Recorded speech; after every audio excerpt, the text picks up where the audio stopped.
বিশাল পরে দোকানপাট এখানে। আর এটা হচ্ছে ময়লার ডাস্টবিন, যাতে করে মানুষজন ব্যবহার করতে পারে, এখানে সেখানে ময়লা না ফেলে ডাস্টবিনে ফেলবে।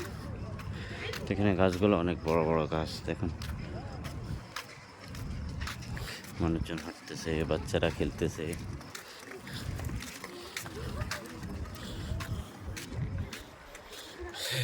অবস্থা, বাচ্চারা ফুটবল খেলে।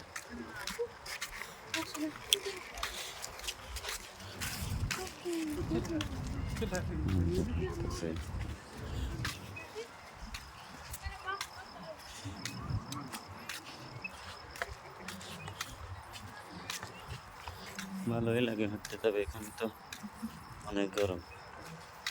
এই কি সমস্যা হচ্ছে, এটা অনেক গরম, এখানে হাঁটা যায় না।